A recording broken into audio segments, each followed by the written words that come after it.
If you're new here, don't forget to subscribe and hit that like button. Your support helps us bring you even more incredible real-life stories that leave you thinking long after the video ends. Now let's dive into today's story. I was elbow deep in the grease trap of a 25-hour diner when my phone buzzed against my hip. It was 12:52 at night. My hands were slick with old oil and industrial cleaner, but I slid the phone out anyway. It was a notification from the family group chat, a photo: my father, my stepmother Emma, my brother Oscar, and my sister Sophia. They were all holding crystal champagne flutes standing on the deck of a yacht I didn't know they had rented. The caption read, "Family first." 3 seconds later, a direct text came through from Emma. It said, "Don't bother coming for Christmas. Amelia, we are done pretending you fit in." I watched the screen as a notification popped up below it. My father had liked the message. I didn't cry. I didn't throw the phone. I just wiped my greasy thumb on my apron, stared at the glowing screen, and felt the last bit of warmth I had for them turn into ice before we see how they regret that text. Drop a comment below telling me where you are listening from and what time it is for you right now. I would love to see who is awake with us. The screen of my phone was still glowing with the image of my family on their yacht when it vibrated again. A new call, no caller ID in my life. Unknown numbers usually meant debt collectors, overdue tuition reminders, or landlords asking why the rent was 3 days late. I almost let it go to voicemail, but something about the timing felt deliberate. It was 11:52, exactly 59 seconds after my stepmother had cut me out of the family. I wiped my thumb on my apron again and swiped answer. "Is this Amelia?" The voice was deep, smooth, and expensive. It sounded like the kind of voice that billed by the hour. "Speaking," I said, my voice flat. I wasn't in the mood to be polite to a telemarketer. "Turn around, Amelia. Look at booth 4. My stomach dropped. I slowly turned my back on the grease trap and looked out into the dining area. The diner was mostly empty at this hour, populated only by a few truckers and insomnias nursing cold coffee. But in booth 4, sitting upright with perfect posture, was a man who looked like he had taken a wrong turn on his way to a boardroom. He was wearing a charcoal suit that probably cost more than my car, and his hair was a perfect silver mane. He was holding a phone to his ear, looking directly at me. I hung up and walked over. My sneakers squeaked on the linoleum. I was conscious of the smell coming off me: stale fryer oil, bleach, and exhaustion. I stopped at the edge of his table. "Who are you?" I asked. I didn't ask it with fear. I asked it with the exhaustion of someone who had nothing left to steal. He didn't stand up. He just gestured to the vinyl seat opposite him. "Sit down." "Amelia, my name is Arthur Sterling. I was your grandmother, Beatrice's personal attorney for 29 years. I remained standing. My grandmother died 6 months ago. My father told me there was nothing left. He said she died in debt." Mr. Sterling smiled. It wasn't a warm smile. It was a sharp, predatory smile, the kind of shark gives before it bites. "Your father says a lot of things, Amelia. Most of them are expensive lies." He reached into a briefcase next to him and pulled out a thick, heavy leather portfolio. He slid it across the sticky table. It looked alien against the chipped formica. "What is this?" I asked. "This," he said, "is the truth. Beatrice knew exactly what would happen when she passed. She knew your father was weak. She knew your stepmother was cruel, and she knew that tonight they would finally feel confident enough to cut you off completely." He tapped the leather cover. "She gave me strict instructions. I was to wait until they made their move, until they proved beyond a shadow of a doubt that they did not consider you family." I looked down at the folder. My hands were shaking just slightly. "Open it," Sterling said softly. I flipped the heavy cover. Inside wasn't just a will. It was a dossier, bank statements, property deeds, and right on top, a letter addressed to me in handwriting I hadn't seen in years. "I thought she forgot about me," I whispered. Sterling shook his head. "She watched you every day. She knew about the nursing school tuition you were struggling to pay. She knew about this diner. She knew about the car that breaks down every other week." He leaned forward, his eyes locking onto mine. "She didn't leave you nothing, Amelia. She left you everything, but she didn't just leave you money. She left you the receipt." I stared at him, trying to process the words. Sterling checked his watch. It was midnight. "Merry Christmas. Amelia, you are no longer the poor relation. You are the creditor and it is time to collect. I picked up the envelope. It was thick creamy paper, the kind you buy at a stationer's store when you want your words to last forever. My name was written on the front in blue ink, shaky but determined. I recognized the loop of the L immediately. It was the only birthday card I used to get growing up slipped to me in secret. Before Emma could throw it away, I slid my finger under the seal and pulled out the letter. Sterling sat silently watching me, his hands folded on the table like a guardian statue. My dearest Amelia. The letter began. If you are reading this, then I am gone, and Sterling has finally judged that the time is right. I am sorry I had to leave you in the dark for so long. But sometimes truth is a weapon that can only be wielded when the enemy has exposed their throat. I took a breath. The diner sounds the clatter of plates. The hum of the refrigerator faded into a dull buzz. For 22 years your father and Emma have told you a story. They told you that your mother was an addict. They told you she was unstable, that she left us because she chose a high over her own child. They used that story to make you feel small. They used it to justify why they treated you like a stain on their perfect carpet. They told you that the bad blood ran in your veins. I felt a lump form in my throat. That story had been the soundtrack of my childhood. You're just like her. Emma would sneer whenever I cried broken, just like your junkie mother. It was a lie. Amelia, a cruel, calculated lie, woven by a jealous woman and signed by a cowardly man. Your mother, Sarah, was not an addict. She was a pediatric nurse. She was the kindest soul I ever knew. She did not leave you. She died shielding you. When you were 3 years old, there was an electrical fire in the apartment. She had a clear path to the door. Amelia. She could have walked out without a scratch. Instead, she ran back into the nursery. She wrapped her body around yours. She took the smoke and the heat so that you wouldn't have to. The firefighters found you unharmed beneath her. She didn't abandon you. She gave her life to ensure you had one. I put the letter down. My hands were shaking so hard. The paper rattled against the table. I wasn't unwanted. I was saved. I looked up at Sterling. Read the next paragraph. He said softly, it is the part you need to understand the most. I looked back down. You've always wondered why Emma hated you so much. You thought it was because you were difficult or messy or unlivable. Amelia, look at the photograph in the folder. I dug into the leather portfolio and pulled out a glossy 4x6 photo. It was a woman laughing holding a baby. She had dark hair, high cheekbones and eyes that were shaped exactly like mine. I was looking at a mirror. Emma didn't hate you because of who you were, Grandma wrote. She hated you because every time she looked at you she saw Sarah. You are your mother's carbon copy. You are the ghost in the room. You were the living, breathing reminder of the woman your father loved first and loved best. Emma could never compete with a ghost, so she tried to break the mirror, and your father, my son, he was too weak to stop her. He sacrificed his daughter to keep the peace with his new wife. He let them punish you for the crime of having your mother's face. I stared at the woman in the photo for my entire life. I had walked around apologizing for my existence. I had made myself small. I had accepted the scraps from their table because I thought I was lucky. They fed me at all. I thought I was the problem, but I wasn't the problem. I was the proof. I wasn't punished for being bad. I was punished for being beautiful in a way that terrified them. I put the photo down on top of the letter. The sadness that had been pooling in my C******* T for years began to evaporate in its place. Something harder and colder began to solidify. It felt like steel. Sterling leaned forward. Do you understand now, Amelia? They didn't cast you out because you were worthless. I looked at the lawyer. My eyes were dry. I understand, I said. Good, Sterling said. Because the rest of this file contains the financial records of exactly how much money they have spent trying to fill the void that your mother left behind, and let me tell you, Amelia, they spent a lot. He tapped the portfolio. Tomorrow morning we go to the house. It is time to introduce the ghost to the landlords. Mr. Sterling had given me one specific instruction before I drove to the house. Let them speak. He had said, arrogance is a balloon, Amelia.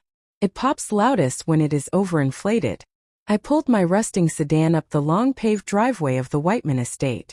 My brakes squealed a sharp, ugly sound that cut through the manicured silence of the neighborhood. The house loomed ahead, a sprawling mock Tudor mansion that screamed new money. In the driveway sat a brand new pearl-white luxury SUV with a red bow still attached to the grille. I parked behind it, checking my reflection in the rearview mirror. I hadn't changed out of my diner uniform. I still smelled like bacon grease and dish soap. Sterling had offered me time to change, but I refused. I wanted them to see exactly who they were. Throwing away, I walked up the front steps.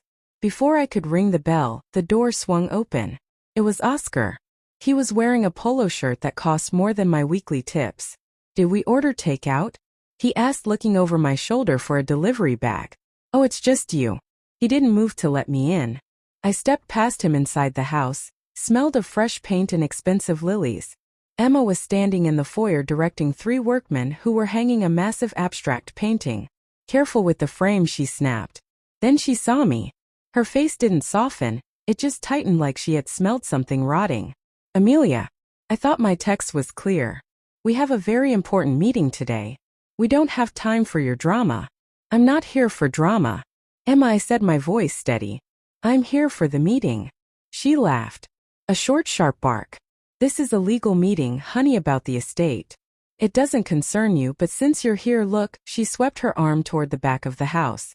Through the sliding glass doors, I could see the backyard. The old wooden deck was gone. In its place was a sprawling stone patio, an outdoor kitchen, and a sparkling in-ground pool with a waterfall feature. $50,000. She said, her eyes gleaming with a manic sort of pride. "We finished it last week in the kitchen." She tapped the marble island. "We were standing next to 40,000 imported directly from Italy." "You spent a lot of money," I said quietly. Emma smirked. "We're investing in our future. Beatrice would have wanted us to enjoy her legacy. Besides, once the wire transfer hits this afternoon, this will all be paid off in seconds." My father Robert walked in from the living room. He was wearing a new suit, but he looked uncomfortable when he saw me. He didn't say hello. He just looked at his shoes. "You shouldn't be here, Amelia," he mumbled.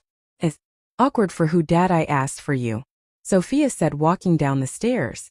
She was scrolling on her phone, barely looking up. "We're about to be millionaires, Amelia, and you're you. It's embarrassing. Go back to the diner." I looked at them, really looked at them for years. Their words would have cut me open. I would have begged for a crumb of affection. I would have apologized for being poor, for being an inconvenience. But today, standing in their $40,000 kitchen, I didn't feel pain. I felt the cold, hard clarity of an accountant looking at a bad audit. They weren't a family, they were a sinkhole. They had spent money. They didn't have banking on a dead woman. They barely visited to impress neighbors who didn't care. The doorbell rang. "That's Mr. Sterling," Emma said. Clapping her hands, her eyes lit up with greed. Finally, she turned to me, her voice dripping with venom. "You can stay and watch if you want, Amelia, but stand in the corner and try not to get grease on the new furniture." I walked to the corner of the room and leaned against the wall. I crossed my arms over my apron. "Okay," I said, "I'll watch." Mr. Sterling walked into the living room like he owned the air inside it. He didn't shake my father's hand. He didn't accept the glass of sparkling water Emma offered. He simply walked to the center of the room, placed his briefcase on the new marble coffee table, and snapped the latches open. The sound was like a gunshot in a canyon. My family sat on the new beige sectional sofa, leaning forward like hungry dogs waiting for a bone. I stayed in the corner, leaning against the wall, invisible. "Well," Emma said, her voice tight with excitement, "let's get to the good part. Arthur, when does the transfer hit?" Sterling ignored her. He pulled out a document, put on a pair of reading glasses, and looked over the rims at them.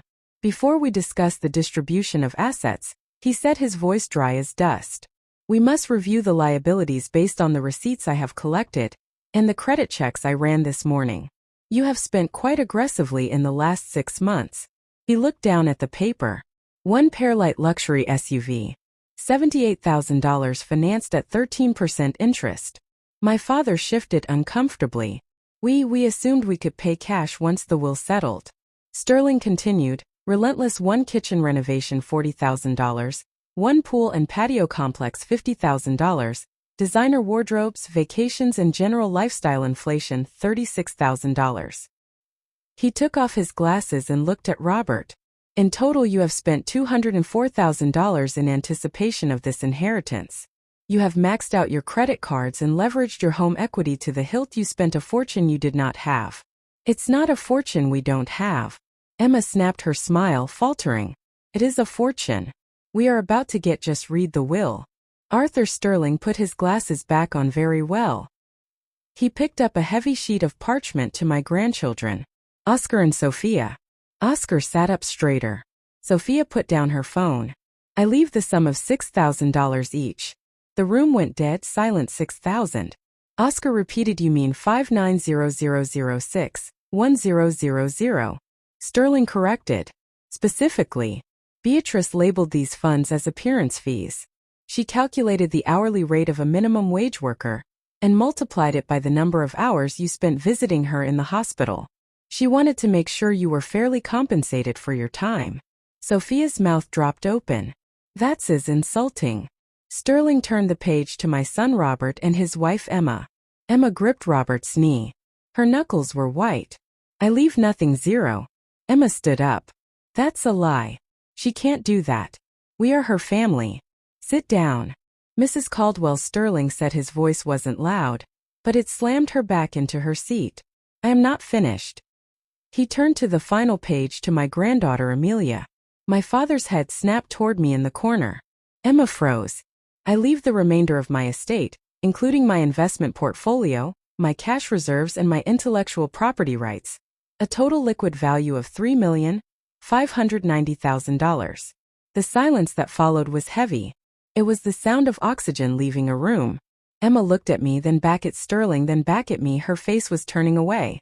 Violent. Read 3 million. My father whispered. Sterling closed the folder with a soft thud. The money has already been transferred to a trust in Amelia's name. It is done. For 3 seconds. Nobody moved. The air in the room felt pressurized, like the moments before a thunderstorm breaks. Then Emma exploded. It wasn't a normal shout. It was a guttural scream that seemed to tear out of her throat. She leaped up from the sofa. Her face twisted into something unrecognizable. This is fraud. She pointed a trembling finger at Sterling, then whipped around to point at me. You manipulated her. You poisoned her against us. She was senile. We'll contest it. We'll sue you until you don't have a dime left. She was pacing, now frantic, knocking over a vase of lilies. Water spilled across the expensive hardwood floor, but she didn't notice Robert call the police. She's stealing our money. That money belongs to us. We bought the car, we built the pool. It's ours. My father was sitting with his head in his hands, rocking slightly. He looked gray. We can't pay for it, he whispered. Emma, we can't pay for any of it. Shut up, Robert. Emma shrieked. She turned on me, marching across the room until she was inches from my face. I could smell the expensive perfume mixed with the sour sweat of panic. You think you won. You think you can just walk in here with your grease stains and take everything. Get out. Get out of my house. Sterling didn't flinch. He watched Emma's meltdown with the clinical detachment of a scientist observing a lab rat. He cleared his throat. Actually, Mrs. Caldwell, that brings us to the final item of business. Emma spun around her C*******T, heaving. What else could you possibly take from us? Sterling opened a separate, thinner file. He pulled out a document stamped with the bank's logo. Beatrice predicted this, he said calmly. She called it your inevitable collapse. She knew that once you believed the money was coming, you would spend recklessly to fill the emotional void in your lives. She knew you would refinance this house to buy things you didn't need. He slid the document across the coffee table toward my father. 6 months ago, the bank bundled your new high-risk mortgage and sold it. Beatrice bought it through a shell company. My father looked up, his eyes glassy. Well, what does that mean? It means, Sterling said, his voice ice coldly, that the bank doesn't hold the deed to this house anymore. Beatrice transferred ownership of the note to Amelia. He pointed at me. Amelia isn't just the beneficiary of the will. She is the holder of your mortgage, and according to my records, you are 90 days past due. Emma stopped screaming. She looked at the walls of the living room, then at the ceiling, as if the house itself was suddenly rejecting her. Her legs gave out and she sank onto the wet floor, right into the puddle of spilled flower water. She owns the house, Oscar whispered. She owns the debt. Sterling corrected, and she has the right to foreclose. Immediately, Emma looked up at me from the floor. The arrogance was gone, the anger was gone. In its place was sheer naked terror. The narcissist's mask had shattered, and underneath was just a frightened woman who had gambled everything on a lie and lost. She owns us. My father whispered. Sterling looked at me. It's your call. Amelia, what do you want to do? The room was silent, save for the sound of Emma weeping softly into the puddle of water on the floor. My father looked up at me, his eyes red and desperate. Amelia, please, he stammered. You can't throw us out. This is our home. We raised you here. You didn't raise me. Dad. I said, my voice was calm, devoid of the anger. I thought I would feel you stored me here like an unwanted piece of furniture. You couldn't figure out how to return. Emma looked up, her mascara running in dark streaks down her face. We're family, she crooked. You can't treat family like this, family. I repeated, testing the word. It felt foreign. You told me last night that I wasn't family. You told me to take the hint while I'm taking it. This isn't a family matter anymore. Emma, it's a business transaction. I looked at Sterling. Do you have the eviction papers ready? Sterling reached into his briefcase. I have them right here. Notice to vacate in 76 hours. My father made a sound like a wounded animal. We have nowhere to go, he whispered. The credit cards are maxed. We have no cash. If you kick us out, we're homeless. I watched them crumble. It would have been easy to sign the paper. It would have been satisfying to watch. The sheriff dragged them out to see the neighbors watch their humiliation. But that was too quick. That was a mercy they didn't deserve. I don't want to evict you, I said. Hope flickered in Emma's eyes. She sat up straighter. No, I said. I looked around the expensive living room at the high ceilings and the custom drapes. I want this asset to perform. I want a return on my investment. I walked over to the marble island and placed my hand on the cool stone. I'm offering you. Isaiah Elise, Oscar asked. Confused. You can stay. I said. You can keep the house. You can keep the pool. You can keep pretending to the neighbors that you are the wealthy owners of the Whiteman estate. My father let out a breath of relief. Thank you, Amelia. Thank God I knew you, but I interrupted, cutting him off with a sharp look. You will stay as my tenants. You will sign a standard 13-month lease. You will pay full market rent. Sterling, what is the market rate for a property of this size in this zip code? Sterling didn't even check his notes. $9,590 a month plus utilities and landscaping maintenance. I nodded. $95.90 due on the 1st. If you are late by a single day, the eviction notice gets filed. My father's face went white again. Amelia, we can't afford that. We don't have that kind of income. Then I suggest you sell the boat, I said coldly, and the SUV, and maybe Oscar and Sophia can get jobs. I hear the diner is hiring for the graveyard shift. Emma stood up, shaking. You're humiliating us. You're trapping us in our own house. I'm giving you a choice. Emma. I leaned in close so she could see her own fear reflected in my eyes. You can leave today with nothing and everyone will know. You failed, or you can stay and pay me for the privilege